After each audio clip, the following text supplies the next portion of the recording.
Sredni Vashtar by Saki, also known as Hector Hugh Munro. This reading by Suzanne Houghton. Conradin was 10 years old, and the doctor had pronounced his professional opinion that the boy would not live another 5 years. The doctor was silky and effete, and counted for little, but his opinion was endorsed by Mrs. de Ropp, who counted for nearly everything. Mrs. de Ropp was Conradin's cousin and guardian, and in his eyes she represented those 3/5 of the world that are necessary and disagreeable and real. The other 2/5, in perpetual antagonism to the foregoing, were summed up in himself and his imagination. One of these days Conradin supposed he would succumb to the mastering pressure of wearisome, necessary things, such as illnesses and coddling restrictions and drawn-out dullness. Without his imagination, which was rampant under the spur of loneliness, he would have succumbed long ago. Mrs. de Ropp would never, in her honestest moments, have confessed to herself that she disliked Conradin, though she might have been dimly aware that thwarting him for his good was a duty which she did not find particularly irksome. Conradin hated her with a desperate sincerity which he was perfectly able to mask. Such few pleasures as he could contrive for himself gained an added relish from the likelihood that they would be displeasing to his guardian, and from the realm of his imagination she was locked out, an unclean thing which should find no entrance. In the dull, cheerless garden, overlooked by so many windows that were ready to open with a message not to do this or that, or a reminder that medicines were due, he found little attraction. The few fruit trees that it contained were set jealously apart from his plucking, as though they were rare specimens of their kind blooming in an arid waste. It would probably have been difficult to find a market gardener who would have offered 10 shillings for their entire yearly produce. In a forgotten corner, however, almost hidden behind a dismal shrubbery, was a disused tool-shed of respectable proportions, and within its walls Conradin found a haven, something that took on the varying aspects of a playroom and a cathedral. He had peopled it with a legion of familiar phantoms, evoked partly from fragments of history and partly from his own brain, but it also boasted 2 inmates of flesh and blood. In one corner lived a ragged-plumaged Uden hen, on which the boy lavished an affection that had scarcely another outlet. Further back in the gloom stood a large hutch, divided into 2 compartments, one of which was fronted with close iron bars. This was the abode of a large polecat ferret, which a friendly butcher boy had once smuggled, cage and all, into its present quarters, in exchange for a long-secreted hoard of small silver. Conradin was dreadfully afraid of the lithe, sharp-fanged beast, but it was his most treasured possession. Its very presence in the tool-shed was a secret and fearful joy, to be kept scrupulously from the knowledge of the woman, as he privately dubbed his cousin. And one day, out of heaven knows what material, he spun the beast a wonderful name, and from that moment it grew into a god and a religion. The woman indulged in religion once a week at a church nearby, and took Conradin with her, but to him the church service was an alien rite in the house of Rimmon. Every Thursday, in the dim and musty silence of the tool-shed, he worshipped with mystic and elaborate ceremonial before the wooden hutch where dwelt Sredni Vashtar, the great ferret. Red flowers in their season, and scarlet berries in the winter-time were offered at his shrine, for he was a god who laid some special stress on the fierce, impatient side of things, as opposed to the woman's religion, which, as far as Conradin could observe, went to great lengths in the contrary direction. And on great festivals powdered nutmeg was strewn in front of his hutch, an important feature of the offering being that the nutmeg had to be stolen.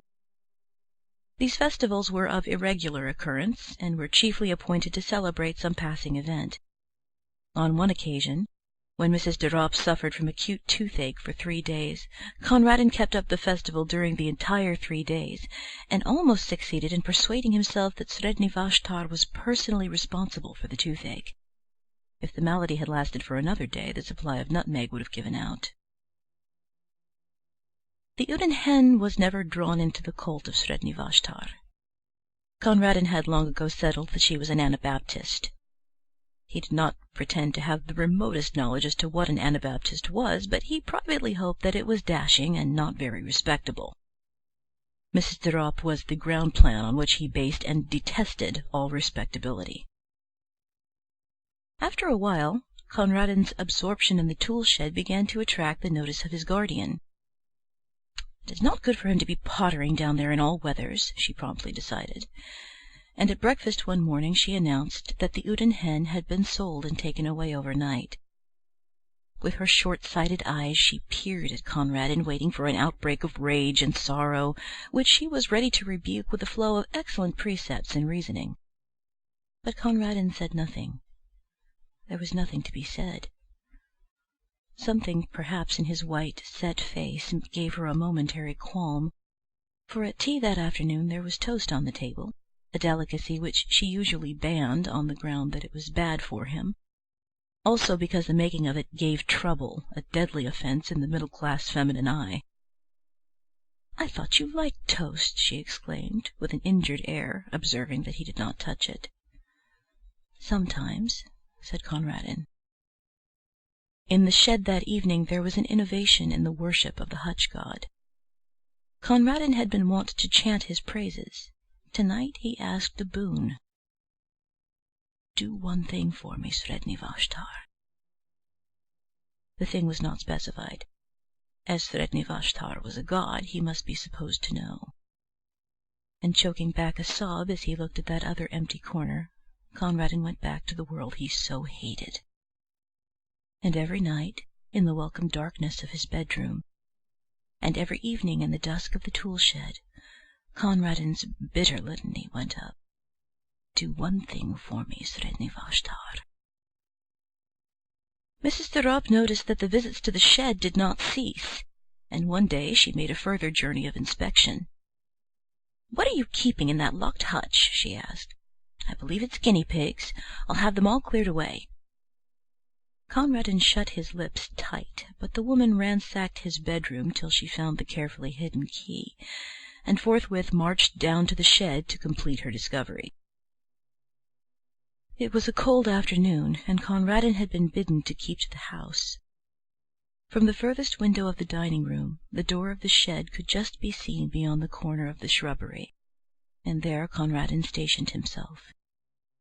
He saw the woman enter, and then he imagined her opening the door of the sacred hutch and peering down with her short-sighted eyes into the thick straw bed where his god lay hidden. Perhaps she would prod at the straw in her clumsy impatience, and Conradin fervently breathed his prayer for the last time. But he knew, as he prayed, that he did not believe.